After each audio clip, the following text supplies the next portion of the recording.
ሰላም ሰላም እንደምን አላችሁ ተማሪዎች? ይህ የዘጠነኛ ክፍል የታሪክ ትምህርት ነው። በዛሬው ክፍለ ጊዜ ትምህርታችን ምዕራፍ 9 ክፍል 2 እንመለከታለን። ለዛሬ መነሻ የምናደርገው 9.2 ፍሬንች ሪቮሉሽን የሚለውን ነው። የፈረንሳይ አብዮት የሚለውን መነሻ አድርገን ሌሎችንም ሀሳብ ጨማምረን እንማማራለን። እንግዲህ የፍሬንች ሪቮሉሽንን በተመለከተ ምን ነው የፍሬንች ሪቮሉሽን? መቼ የተከናወነ ነው? ምክንያቶቹ ምን ነበሩ? ያመጣው ውጤት? እነሱን እናነሳና እንወያያለን። ስለዚህ የፍሬንች ሪቮሉሽን ምንድን ነው? ዋት ዋዝ ዘ ፍሬንች ሪቮሉሽን የሚለውን እንመልከት። ዋት ዋዝ ዘ ፍሬንች ሪቮሉሽን? ምንድን ነበረ የፍሬንች ሪቮሉሽን?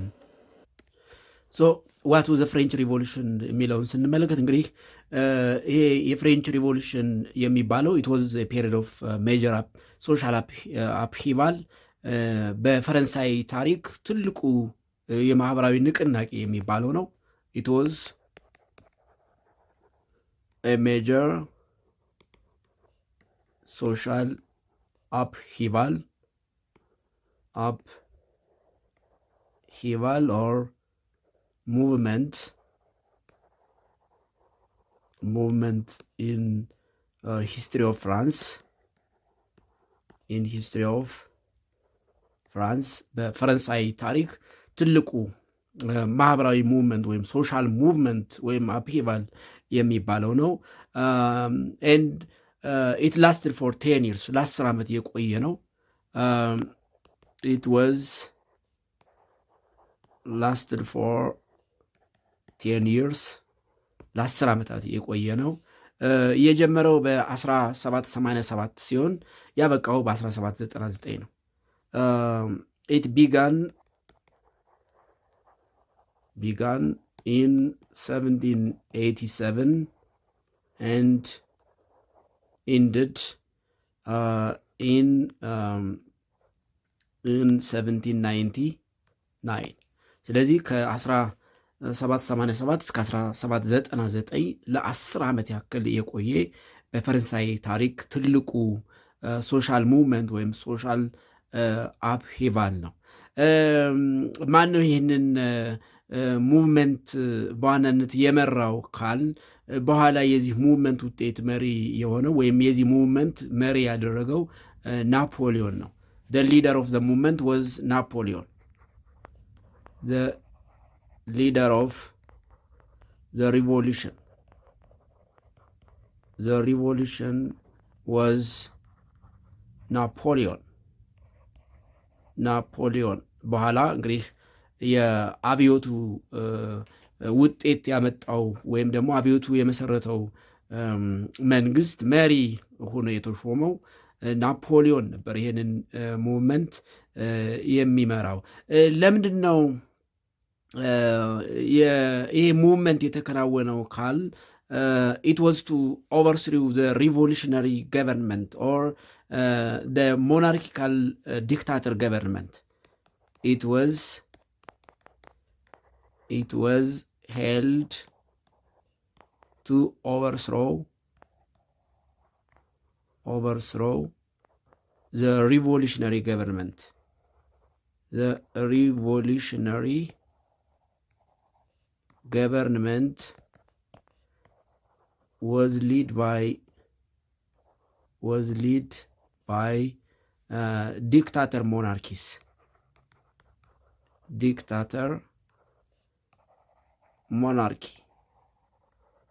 በፈላጭ ቆራጭ አምባገነን መንግስት ይመራ የነበረውን ገቨርንመንት ለማስወገድ የተደረገ ሙቭመንት ነው። ስለዚህ የፍሬንች ሪቮሉሽን በፈረንሳይ ታሪክ ትልቁ አብዮት የሚባለው ነው። ለ10 ዓመት የቆየ አብዮት ነው። የጀመረው በ1787 ያተጠናቀቀው ወይም ደግሞ ይሄ ሪቮሉሽነሪ ገቨርንመንት ወይም ዲክታተር ሞናርኪ ተወግዶ ሌላ ስርዓት ወይም መንግስት የተቋቋመው እና ሙቭመንቱ ያበቃው ደግሞ በ1799 ሲሆን ይህንን ሙቭመንት በበላይነት ወይም በመሪነት ይመራው የነበረው ደግሞ ናፖሊዮን የተባለ ነው። በኋላ የፍሬንች ኮንሱልን በመመስረት የዛ መሪ የሆነው ናፖሊዮን የዚህ መሪ ነበር። ምክንያቱ ምን ነበረ የሚለውን እንይ። እንግዲህ እንዳጠቃላይ ይህን ዲክታተር ሞናርኪ ለማስወገድ የተደረገ ሙቭመንት ነው። ግን ምክንያቶቹ በዋናነት ምን ነበሩ? ዋት ዌር ዘ ሜይን ሪዝንስ ፎር ዘ አውትብሬክ ኦፍ ዘ ሪቮሉሽን የሚለውን እንመልከት። ዋት ዌር ዘ ሜይን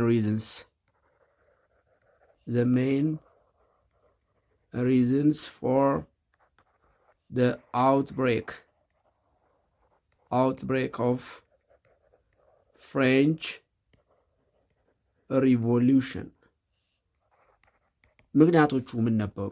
በዋናነት 3 ምክንያቶች ይጠቀሳሉ። there were 3 main reasons. There were 3 main reasons for the outbreak of the French Revolution. For the outbreak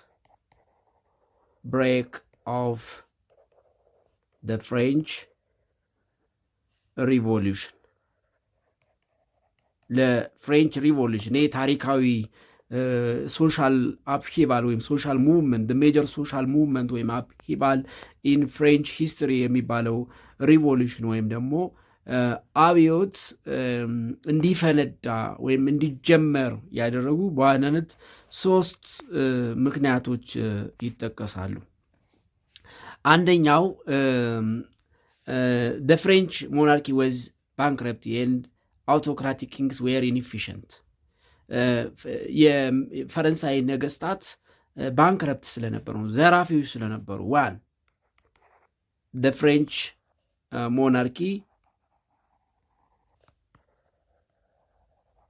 monarchy was bankrupt and the autocratic kings were inefficient. The autocratic kings were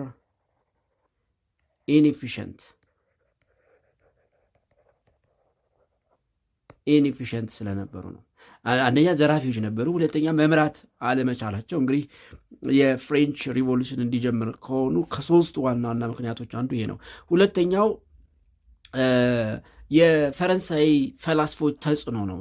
the influence of the French philosophers stimulated the French society against the feudal oppressed and its political, economic and social injustice. ሁለተኛው the influence of the French philosophers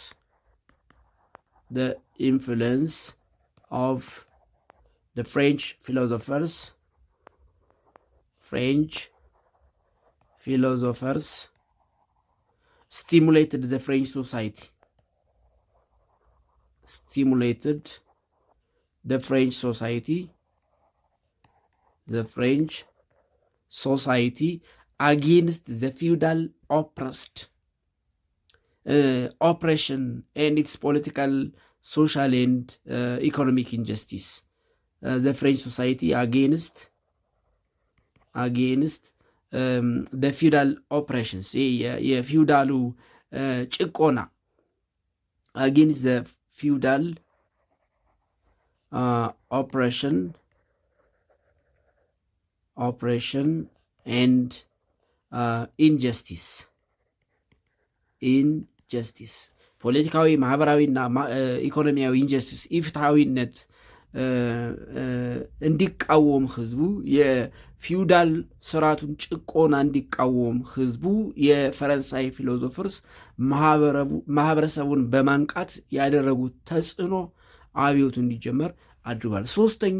ሶስተኛው ሪዝን the third reason, the French people were highly influenced than any other society in Europe by the English bourgeois revolution and the American War of Independence. The French people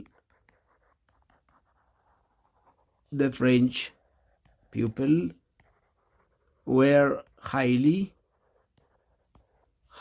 influenced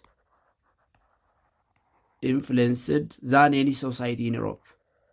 Than any society in Europe by one English bourgeoisie revolution. English bourgeoisie revolution. Revolution. ሁለተኛ አሜሪካን ዋር ኦፍ ኢንዲፔንደንስ። አሜሪካን ዋር ኦፍ ኢንዲፔንደንስ። በአሜሪካን ዋር ኦፍ ኢንዲፔንደንስ እና በኢንግሊሽ ቦርጅዋይዚ ሪቮሉሽን ከሌላው የአውሮፓ ማህበረሰብ የፈረንሳይ ህዝብ ከፍተኛ ተጽዕኖ ስለነበረበት የፍሬንች ሪቮሉሽን እንዲፈጠር አድርጓል ማለት ነው። ስለዚህ የፍሬንች ሪቮሉሽን አውትብሬክ እንዲያደርግ ወይም እንዲፈነዳ ያደረጉት ሶስቱ ምክንያቶች ከየትኛውም የአውሮፓ ማህበረሰብ የፈረንሳይ ህዝብ በኢንግሊሽ ቦርጅዋይዚ ሪቮሉሽን እና በአሜሪካን ዋር ኦፍ ኢንዲፔንደንስ ከፍተኛ ተጽዕኖ ስለደረሰበት የፈረንሳይ ፊሎዞፈርስ ማህበረሰቡን የፊውዳል ኦፕሬሽን እና ኢንጀስቲስ የፖለቲካል ሶሻል ኤንድ ኢኮኖሚክ ኢንጀስቲስ እንዲቃወም ማነሳሳታቸው፣ ሁለተኛው ደግሞ የፍሬንች ሞናርኪ የንጉሳዊው ስርዓት ዘራፊ እና እነዚህ አውቶክራቲክ ኪንግስ ብቁ አለመሆናቸው የፈረንሳይ አብዮት እንዲነሳ አድርጓል ማለት ነው። ሌላው ከዚህ ጋር ተያይዞ የምናነሳው ከሪቮሉሽኑ በፊት ማህበረሰቡ ምን አይነት መዋቅር ነበረው የሚለውን እንመልከት። ግሩፕስ ኦፍ ፍሬንች ሶሳይቲ ቢፎር ዘ ሪቮሉሽን ግሩፕስ ኦፍ ፍሬንች ሶሳይቲ ቢፎር ዘ ሪቮሉሽን ከሪቮሉሽኑ በፊት የማህበረሰቡ መደብ ምን ይመስል ነበር የሚለውን ስንመለከት ቢፎር ዘ ሪቮሉሽን the French society was divided into 3 states or groups. Before the revolution,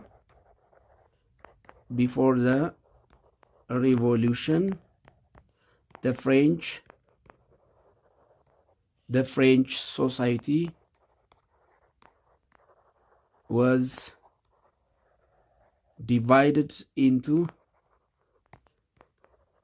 3 states or groups. States or you can say classes. በሶስት ክላስ የተከፈለ ነበረ። የመጀመሪያው the first class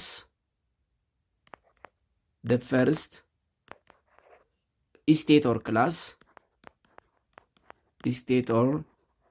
class. It was include royal family and clergy. Include ሮያል ፋሚሊ የነገስታቱን ቤተሰብ ኤንድ ክለሪጅ እና ካህናቱን ይዝ ነበር። ዘ ሰከንድ ስቴት ኦር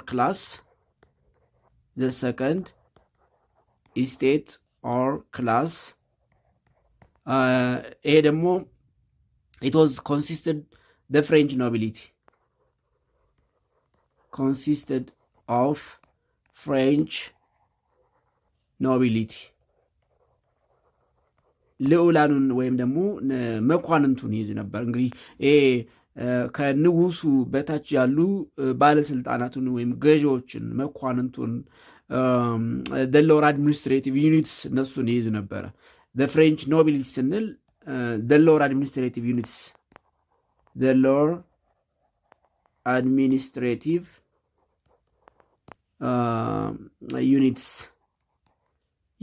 below the king ከንጉሱ በታይ ያሉ ገዢዎችን ወይም አስተዳዳሪዎችን ይይዝ ነበረ። ሶስተኛው የታችኛው መደብ the third state or class that means the lower class the middle class ይሆናል። the middle class and this one is the upper class or state. ፈርስት ሰከንድ ሰርድ እንግዲህ የመጀመሪያ ዜጋ፣ ሁለተኛ ዜጋ፣ ሶስተኛ ዜጋ እንደሚባለው አይነት ማለት ነው። በአንድ ሀገር ውስጥ የዛ ሀገር ዜጎቹ ነው ግን መደብ እንደዚህ የመጀመሪያ ዜጋ፣ ልዑላውያንና ካህናት፣ ኖቢሊቲስ መኳንንት፣ ከሹማምንት እንደማለት ነው። ከንጉሱ በታች ያሉ አስተዳዳሪዎች፣ እንዲሁም ደግሞ ሎወር ክላስ ኦርዲነሪ ሶሳይቲውን ይይዛል። ኢት ኮንሲስትስ ዘ ኦርዲነሪ ሶሳይቲስ ኮንሲስትስ ኦፍ ዘ ኦርዲነሪ ሶሳይቲስ ወይም ደግሞ አብዛኛው ዘ ላርጀስት ሴክሽን ኦፍ ፍሬንች ሶሳይቲ ዘ ላርጀስት section, the largest section of French society እነዚህን ይይዝ ነበረ። ስለዚህ ቢፎር ዘ ሪቮሉሽን ማህበረሰቡ እንደዚህ በሶስት የተለየ መደብ እንግዲህ አብዛኛው the largest section እንግዲህ the largest population of French የታችኛው መደብ ወይም the poor section ፑር ሴክሽን የድሆች መደብ ላይ የተቀመጠ ስለነበረ አብዮቱ እንዲፈነዳ አድርጓል ማለት ነው። እንግዲህ ከነዚህ ሶስት መደቦች the first and the second states from the above states from the above French society states states or classes the first and the second states or classes እነዚህ ያ ማለት ሮያል ፋሚሊ ክለርጂ እና ኖቢሊቲስ መኳንንቱ ካህናቱና ልዑላውያን ወይም ደግሞ የነገስታት ቤተሰቦችን የሚይዘው ሁለቱ መደብ ኦውንድ ቫስት ላንድ ሰፊ መሬት ይይዙ ነበር። ኦውንድ ቫስት ላንድስ ሃድ ስፔሻል ሶሾ ኢኮኖሚክ ኤንድ ፖለቲካል ፕሪቪሌጅ ሃድ ስፔሻል ሶሾ ኢኮኖሚክ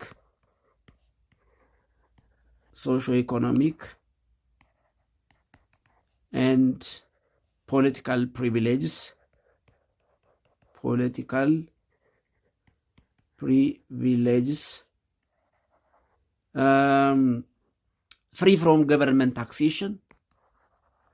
free from government taxation ከመንግስት ግብር ነፃ ነበሩ። ሶስተኛው ስቴት ግን the third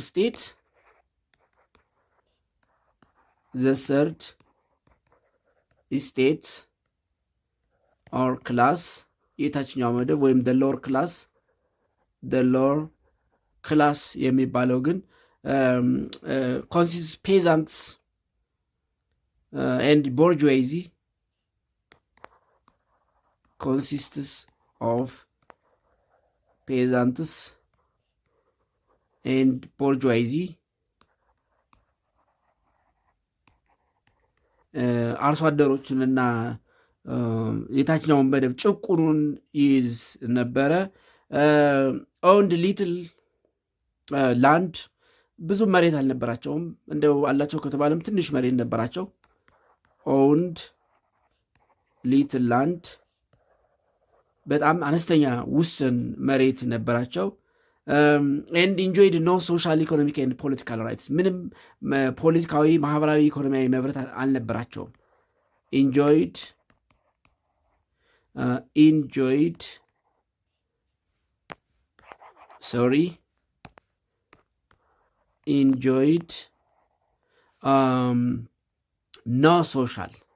no social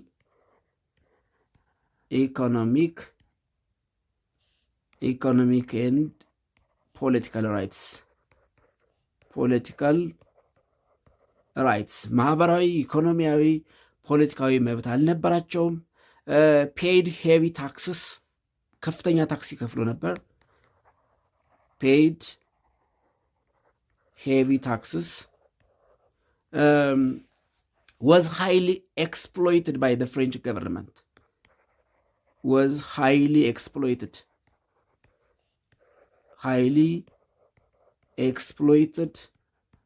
by the French government. French monarchical government.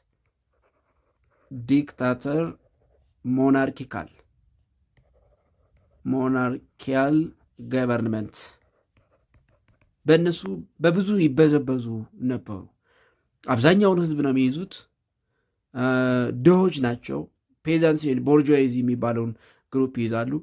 በጣም ውስን መሬት ነበራቸው። አብዛኞቹ እንደው መሬት የማያገኙበት እድል ነበረ። ምንም ማህበራዊ፣ ኢኮኖሚያዊ፣ ፖለቲካዊ መብት አልነበራቸውም። ከፍተኛ ታክስ እንዲከፍሉ ይደረግ። እንግዲህ ከሌላቸው ላይ ራሱ ከፍተኛ ታክስ እንግዲህ ያላቸው ሊትል ላንድ ነው። ዚያር ፔዛንትስ ዚያር ቦርጆይዚ ጭቁን የሚባሉ ናቸው፣ ግን ከፍተኛ ታክስ ይከፍሉ ነበር። ብዙ መሬት የያዙት የሮያል ፋሚሊ ክሌርጂ ኖቢሊቲ ደግሞ የሚከፍሉት ታክስ አልነበረም። ከታክስ ነፃ ነበሩ። ፍሪ ፍሮም ታክስ ገቨርንመንት ታክስ ነፃ ነበሩ። እነዚህ ግን ከፍተኛ ታክስ ይከፍሉ ነበር። and was highly exploited by the French dictator monarchical government.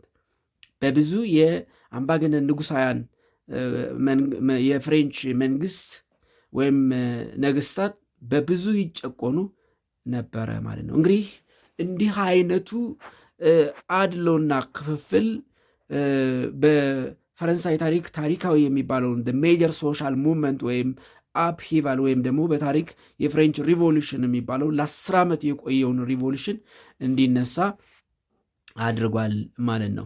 and the French rulers did not call the states general or the gathering of the three states. እነዚህ የፈረንሳይ ገዦች ስቴትስ ጀነራል የሚባል ወይም ደግሞ the gathering of the three states ስብሰባ እንኳን አይጠሯቸውም ነበር for an extended period of time. And since 1614 it had been ignored and was not assembled for the next 175 years. እንግዲህ ከ1614 ጀምሮ ለ175 ዓመታት ምንም አሴምብሊ የሚባል አልነበረም። ስብሰባ የሚባል የህዝቡን ብሶት የህዝቡን ሀሳብ የሚደመጥበት እድል አልነበረም። during this period France remained an absolute monarchy. እንግዲህ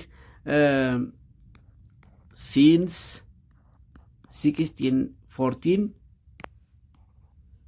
1614 for the last 175 years in France በፈረንሳይ ውስጥ there was no gathering of the three states. There was no gathering of the three states. When no assembly for the three states. There was no assembly. ስብሰባ ጉባኤ የሚባል አልነበረም። ፈረንሳይ በፍጹም ንጉሳዊ አገዛዝ የቆየችበት ጊዜ ነው። ፍራንስ remained under absolute monarchy.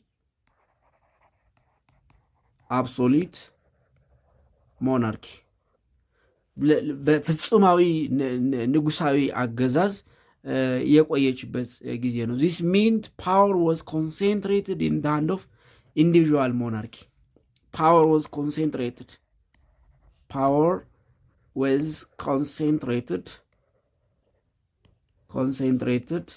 in the hand of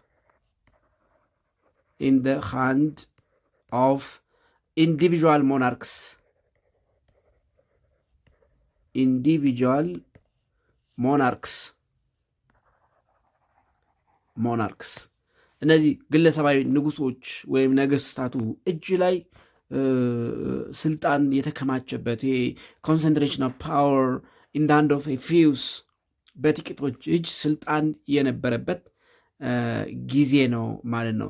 ፋይናሊ ኦን ሜይ 5 1789 the French king Louis 16 faced financial bankruptcy and called for the meeting of the States General። እንግዲህ ለ175 ዓመት አሴምብሊ ያልጠሩት የፈረንሳይ ነገስታት በ1789 ሉዊስ 16 የተባለው የፈረንሳይ ንጉስ የፋይናንሻል ባንክረፕሲ የገንዘብ እጥረት ሲያጋጥመው ግን የሶስቱን ክላሶች ጀነራል ሚቲንግ ጠራ። at this time the French people got an opportunity to express their discontent። በዚህ ጊዜ ነው እንግዲህ የፈረንሳይ ህዝብ የነበረበትን ብሶት መግለጽ የጀመረው። ስለዚህ on May 5 1789 ኪንግ ሉዊስ 16 ወይም ሉዊስ 16ኛ faced financial bankruptcy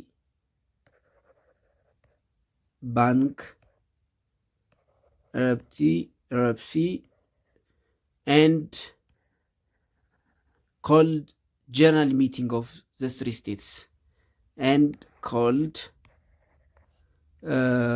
general meeting or call for meeting of the three states። እንግዲህ ለ175 ዓመታት ምንም ስብሰባ አድርገው የማያውቁ የፈረንሳይ ነገስታት በ1789 ሜይ 5 ግን ኪንግ ሉዊስ 16 ባጋጠመው ፋይናንሻል ባንክረፕሲ ጀነራል ሚቲንግ ጠራ። ይሄ ጊዜ ለፈረንሳይ ህዝብ መልካም አጋጣሚ ነበረ። ምክንያቱም ብሶቱን መግለጽ የሚችልበት ኦፖርቹኒቲ አልነበረው ወይም እድል አልነበረም። ምክንያቱም ስብሰባ አይጠራም፣ ሚቲንግ የሚባል ነገር አልነበረም። ቶታሊ ማህበረሰቡ ተረስቶ ከማህበረሰቡ የሚሰበሰበው ግብር በግድ እየተሰበሰበ ነገስታቱ፣ ልዑላኑ፣ መኳንንቱ፣ ካህናቱ የደስታ ኑሮ የተቀማጠለ ኑሮ ሌክዠሪ የሚባል ላይፍ ይኖሩ የነበረበት ጊዜ ነበረ። ስለዚህ በዚህ ጊዜ በሜይ 5 1789 በተጠራው ጀነራል ሚቲንግ ግን ህዝቡ የነበረበትን ዲስኮንተንት እንዲገልጽ እድል አገኘ። ስለዚህ at this time the French people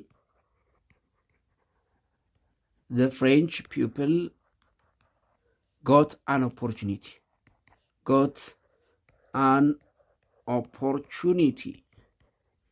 to express their discontent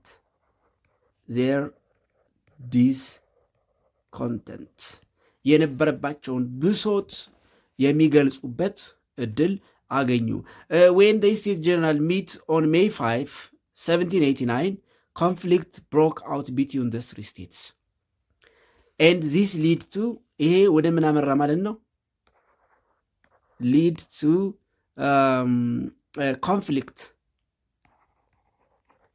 conflict broke out between the three states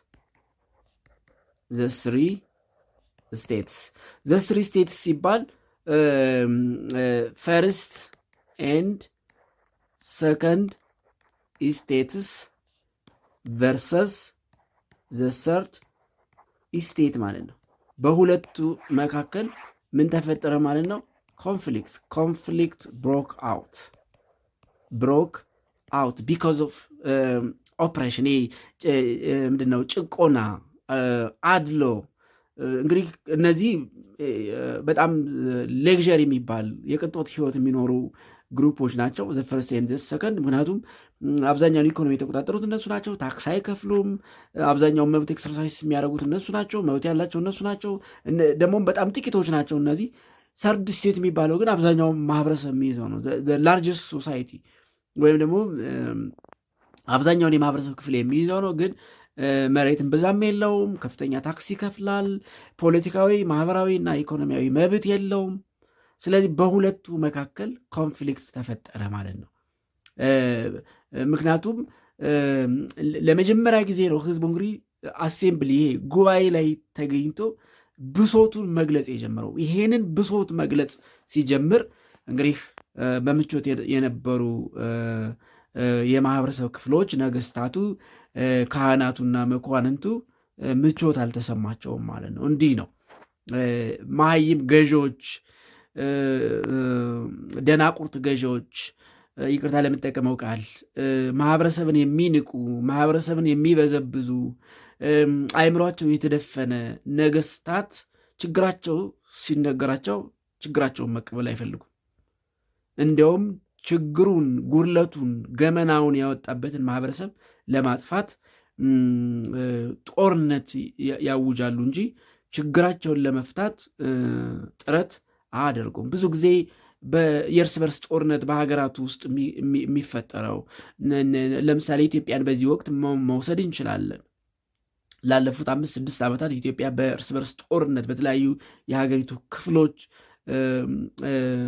ከዚህ ቀደም ባልነበረ ሁኔታ የተፈጠረበት ጊዜ ነው። ለምንድን ነው ካለ ቢካዝ ኦፍ ዘ ራይዝ ኦፍ አብሶሉት ኪንግስ አብሶሉት ሩለርስ፣ ፍጹም አምባገነን ገዢዎች የህዝቡን ብሶት የህዝቡን መሰረታዊ ፍላጎት የማይረዱ ለራሳቸው ብቻ የሚፈልጉትን የሚያደርጉ ከሆነ ያው እንግዲህ በህዝብና በመንግስት ጦር መካከል ኮንፍሊክት መፈጠሩ አይቀርም። የሆነውም እዛ በፈረንሳይ በዚያ ጊዜ ይኸው ነው። ስለዚህ ኮንፍሊክት ብሮክ አውት አደረገ። ኮንፍሊክት ብሮክ አውት ቢትዊን ዘ ስሪ ስቴትስ ዚስ ዋዝ ቢኮዝ ዘ ሰርድ ስቴት ትራይድ ቱ ኮንትሮል ዘ አሴምብሊ። ለምንድን ነው ኮንፍሊክት የተፈጠረው? ዋይ the conflict broke out? ለምንድን ነው ኮንፍሊክት የተፈጠረው ካል እነዚህ ምክንያቱም ሰርድ ስቴቶች ማጆሪቲ ናቸው፣ እነዛ ጥቂቶች ናቸው። ብዙ ጊዜ ጥቂቶች በማጆሪቲዎች ላይ ወይም ደግሞ በጣም አናሳዎች በብዙሃኑ ላይ ስልጣን እንይዛለን፣ ብዙሃኑን እንጨቁናለን ሲሉ ነው በሀገራት ችግር የሚፈጠረው። ስለዚህ ኮንፍሊክቱ ለምን ተፈጠረ? ዚስ ዋዝ ቢኮዝ ዘ ሰርድ ስቴት ትራይድ ቱ ኮንትሮል ዘ አሴምብሊ። ዚስ was because the third states, the majority population ማለት ነው። the majority population tried to control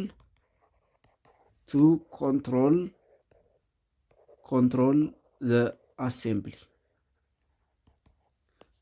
ጉባኤውን መቆጣጠር ሲጀምሩ የእነሱ ድምፅ ጎልቶ ሲሰማ፣ ምክንያቱም ማጆሪቲ ናቸውና ፓወር ይኖራቸዋል።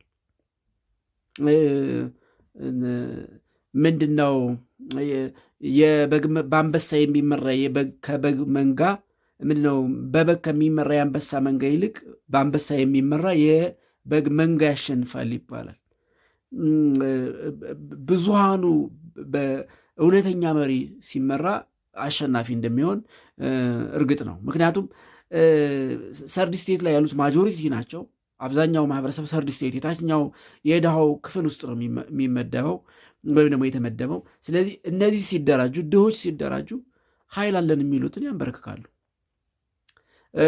ብዙሃኑ ሲደራጅ ስልጣን አለን፣ ኃይል አለን፣ ደፍጥጠን እንገዛለን፣ ጨቁነን እንገዛለን የሚሉት ጥቂቶችን ማስወገድ ይችላሉ ማለት ነው። ስለዚህ የሰርድ ስቴት ማጆሪቲ ፖፑሌሽን ፑርስ በነበረባቸው ጭቆና በአጋጣሚው በተፈጠረላቸው ጊዜ አሴምብሊውን ጉባኤውን ለመቆጣጠር ሙከራ ሲያደርጉ በሁለቱ መካከል ኮንፍሊክት ተፈጠረ ማለት ነው። ዜር ዋዝ ኤ ፓወር ኮንፍሊክት ቢትዊን ዘ ፈርስት ቱ ስቴትስ ኦን ዘ ዋን ሃንድ ኤንድ ዘ ሰርድ ኦን ዲ አዘር ሳይድ። ኢቭን በሁለቱ መካከል የስልጣን ሽኩቻ ነበረ። ያ ማለት በፈርስት እና በሰከንድ ስቴት መካከል የስልጣን ሽኩቻ ነበረ። እንግዲህ ጥቂቶቹ ነውም ደግሞ እነሱም የአንዱ የበላይ የመሆን ፍላጎት ነበረ። በዚህ ምክንያት እንግዲህ ኮንፍሊክት ተፈጠረ ማለት ነው። ሉዊስ 16 ናው ፕሪፔርድ ፎር ስትራግል ኤንድ ጋዘሪንግ ሂዝ ትሩፕስ ፍሮም ቫሪየስ ፍሬንች ፕሮቫንስ። በዚህ ጊዜ ችግሩን ለመቆጣጠር ሉዊስ 16 የነበራቸውን ወታደር ጭፍራ ከተለያዩ የፈረንሳይ ግዛቶች ለመሰብሰብ ሙከራ አደረጉ። ሃዌቨር ዘ ሪቮልት ስፕሪድ ራፒድሊ ስሩአውት ፍራንስ።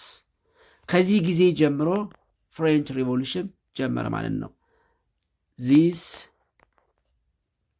ሊድ ቱ ዘ outbreak of the French Revolution, and it spread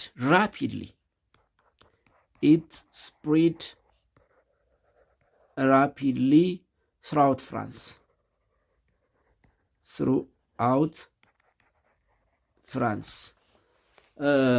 በመላው ፈረንሳይ ይሄ ሪቮሉሽን አመፅ አብዮት ተስፋፋ ማለት ነው። ዘ ኢሚዲየት አክሽን ዛት ሊድ ቱ ዘ ፍሬንች ሪቮሉሽን ኬም ፍሮም ዘ ፑር ኦፍ ፓሪስ ሁ ፋውንድ ኢት ዲፊካልት ቱ ኦቨርካም ዘ ሃይ ፕራይስ ኦፍ ብሬድ ኤንድ አዘር ዴይሊ ኒድስ። ኢቭን እንግዲህ የዳቦ ዋጋ ከፍተኛ የሆነበት የቀን ፍላጎትን የቀን አስፈላጊን ነገር ለማሟላት ራሱ ያልተቻለበት ጊዜ ነበር ማለት ነው። በዚህ ምክንያት ሪቮሉሽኑ በሁሉም ዘንድ ተቀባይነት አገኘ ማለት ነው። እንግዲህ ብሶት ታፍኖ በነገራችን ላይ ህዝብ ዝም ሲል መሪዎች መፍራት አለባቸው ይባላል። ህዝብ ዝም ካለ ብሶት አለ ማለት ነው። ካልተናገረ ችግሩን ብሶት አለ ማለት ነው። ስለዚህ አንድ ቀን ያ ብሶት ሲፈነዳ እንግዲህ ማዕበል ሲፈነዳ የባህር ሞገድ ሲነሳ አውሎ ንፋስ ሲነሳ እንግዲህ ያገኘውን ጠራርጎ እንደሚሄድ ሁሉ የህዝብ ቁጣም ሲነሳ ኃያላነን በምድር ላይ ከሰማይ በታች የሚነቀንቀን የለም፣ ኃይላችን የተጠናከረ ነው፣ የተደራጀ ሰራዊት አለን የሚሉ ነገስታትን ጨቋኞችን እንደ ጎርፍ ጠራርጎ ይዞ የሚሄድ አብዮት ይሆናል ማለት ነው። በፈረንሳይ የሚሆነው በፓሪስ የሚሆነው በወቅቱ ይሄ ነው። ስለዚህ ኦን ጁን 1789 the States General was transformed into National Assembly and also later called the Constituent Assembly። ይህ የሶስቱ ስቴትስ ጀነራል ሚቲንግ ወደ ናሽናል አሴምብሊ ትራንስፎርም አደረገ። ኦን ጁን 7 1789 ዘ ስቴትስ ጀነራል ወዝ ትራንስፎርምድ into the National Assembly. ወደ ናሽናል አሴምብሊ ትራንስፎርም አደረገ። ይህ ናሽናል አሴምብሊ በኋላ ላተር ኮልድ the Constituent Assembly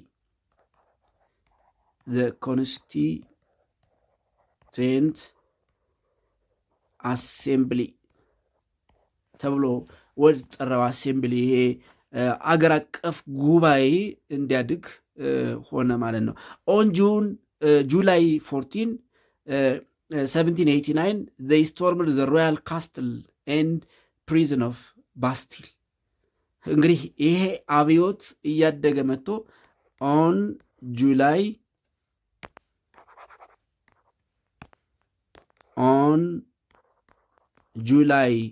14 1789 89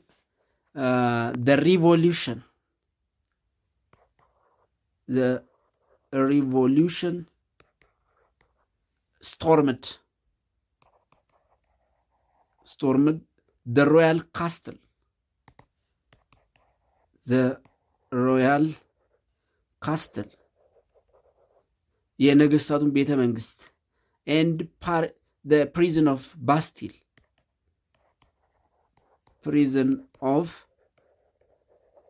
Bastille አወደመ፣ አጋየው ማለት ነው።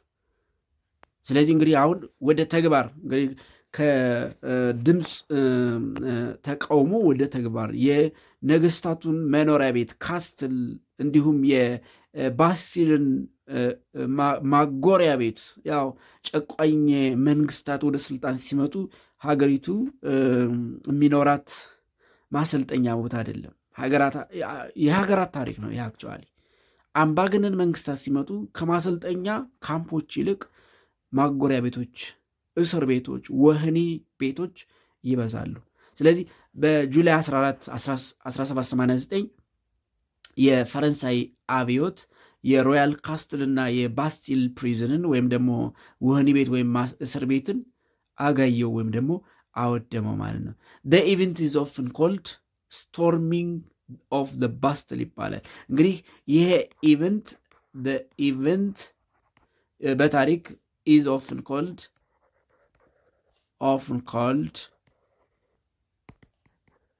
the storming of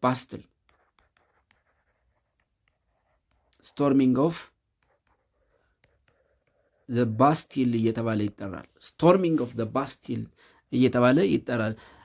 it left Louis 16 helpless። እንግዲህ ንጉሱ ያኔ ስልጣን አለኝ ጭፍሮቼ ሁሉ እንግዲህ ከተለያየ የፈረንሳይ ክፍል የሰበሰቡ ጭፍራ ሊያድነው አልቻለም።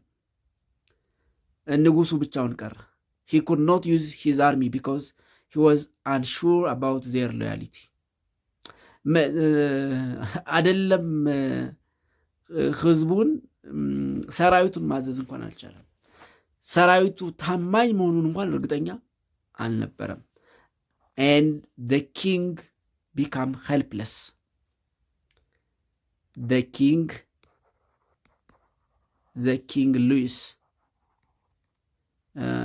Louis 16 became helpless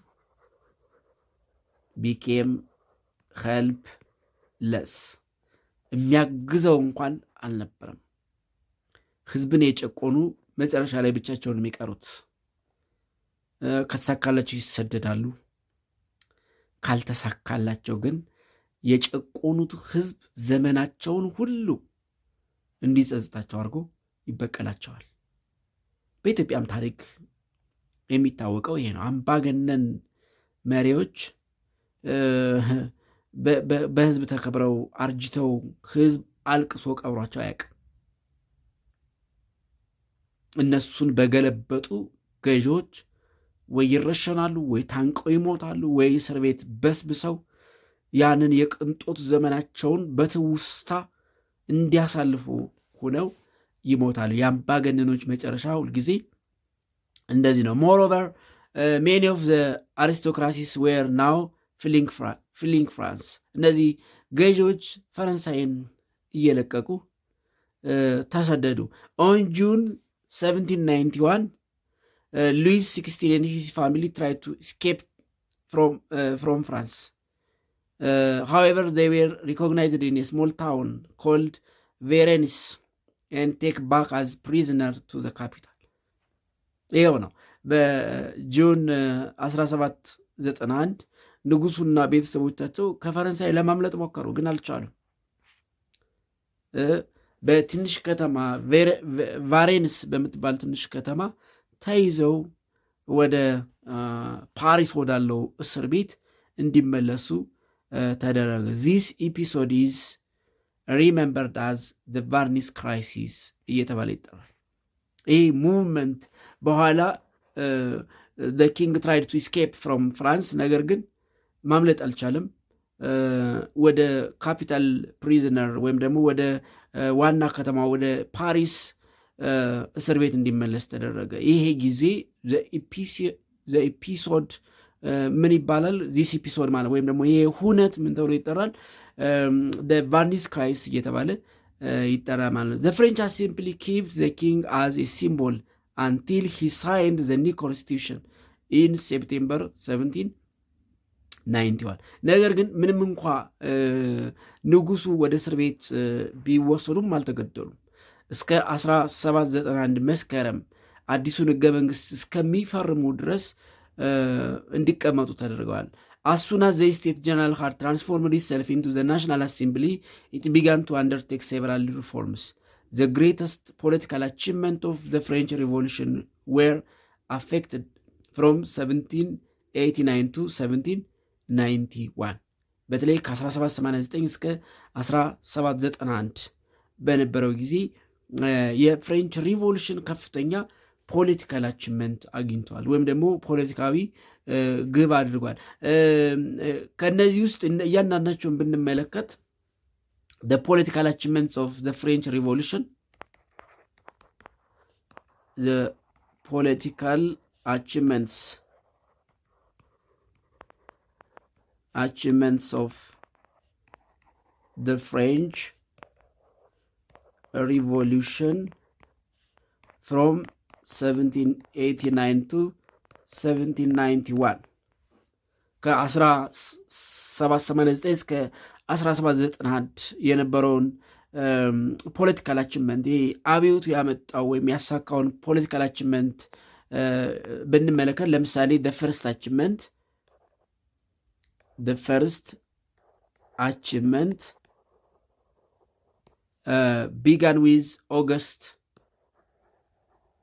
began with the August days of 1789. August days of 1789, when the old feudal privileges were abolished. ይሄ ምንድን ነው?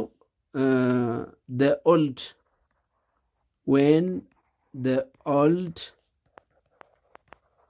feudal privileges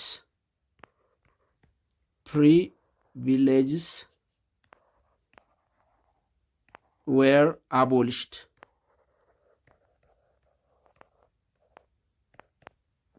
እነዚህ ቀድመው በቅንጦት ይኖሩ የነበሩ ኦልድ ፊውዳል ፕሪቪሌጅስ እንዲወገዱ ተደርጓል።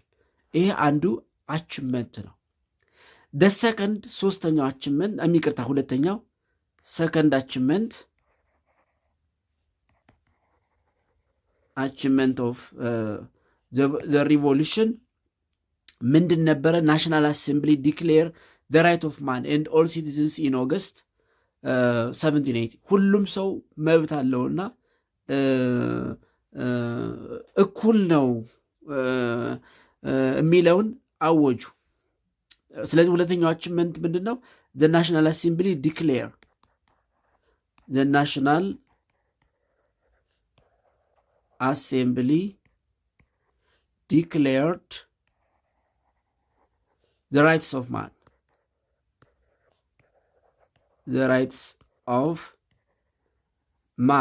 and all citizens in August 1789 ሁሉም ሰው መብት አለው። ሁሉም ሰው ኦል ማን ኤንድ ኦል ሲቲዝንስ መብት አለው የሚለውን አወጁ። ስለዚህ ሁሉም ሰው መብት እንዲጎናጸፍ አስችሏል። ሁለተኛው ፖለቲካል አቺቭመንት እሱ ነው። ሶስተኛው ዘሰርድ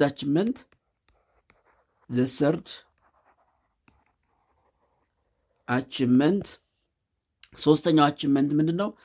ህገ መንግስት አረቀቁ። ኤ ኮንስቲቱሽን ዋዝ ሪትን ኢን 1791 A constitution was written in 1791. ህዝቡ የሚተዳደርበት ሀገሩ የሚመራበት ህገ መንግስት አረቀቁ። and established a limited monarchy instead of an autocracy. The constitution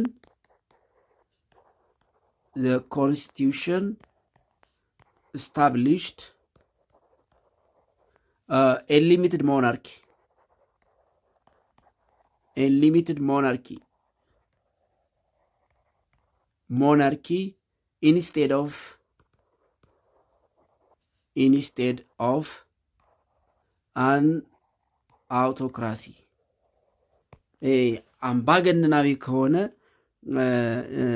አገዛዝ ይልቅ ሊሚትድ ሞናርኪ የተገደበ ስልጣን ያለው ንጉሳዊ አስተዳደር አወጀ ማለት ነው። by this constitution voting was not extended to all French citizens. It was allowed only to what was called active citizens.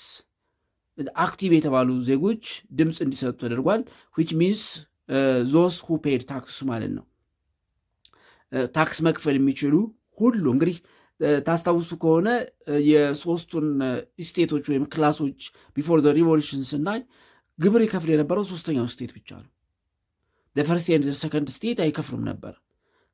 ኢኮኖሚያዊ፣ ፖለቲካዊ፣ ማህበራዊ መብት የነበራቸው እነሱ ናቸው፣ ግን ግብር ግን አይከፍሉም ነበር። ስለዚህ ሁሉም ግብር የሚከፍል ዜጋ አክቲቭሊ ኢን ቮቲንግ ድምፅ በመስጠት እንዲሳተፍ አድርጓል። ዞስ who could not fulfill the necessary financial qualification were called passive citizens. ስለዚህ ፓሲቭ እና አክቲቭ ሲቲዝን ብሎ ማህበረሰቡን ይከፍል ነበር ማለት ነው። The third achievement of the National Assembly was a law against the Catholic Church. It confiscated church land and suppressed monasteries. In the revolution, new political force emerged in Paris and other French cities. ስለዚህ ሪቮሉሽኑ ምን አመጣ ማለት ነው? አዲስ ፖለቲካዊ ኃይል አመጣ። the revolution leads to new political parties or resulted in the existing of new political forces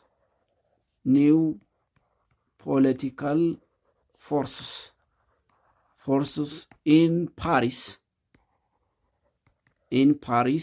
and other French cities.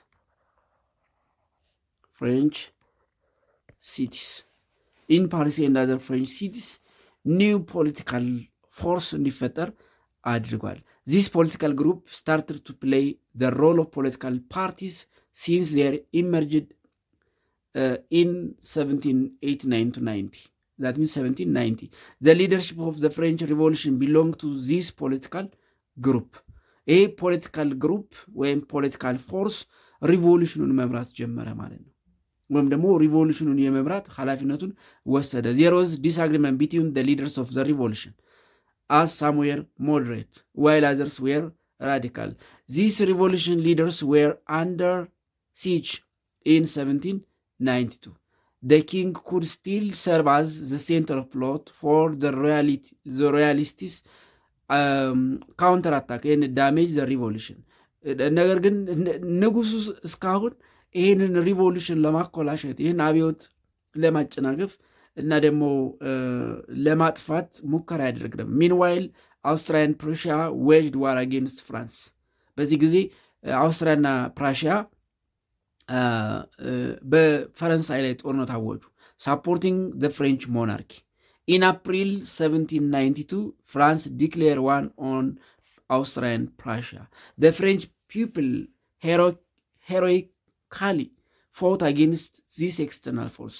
የፈረንሳይ ህዝብ በጀግንነት እነዚህን የአውስትሪያና የፕራሺያን የጦርነት አዋጅ መቋቋም ቻሉ። ዘ ፒፕል ማርችድ ኢንቱ ፓሪስ ሳይንድ ዘ ሶንግ ኖን አስ ላ ማርሴላስ ዛት ኩድ ቢካም ዘ ፍሬንች ናሽናል አንተም።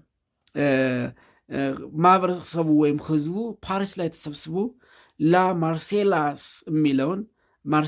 የሚለውን በኋላ የፈረንሳይ ብሔራዊ መዝሙር የሆነውን መዘመር ጀመረ። they demand that the French Republic should be proclaimed.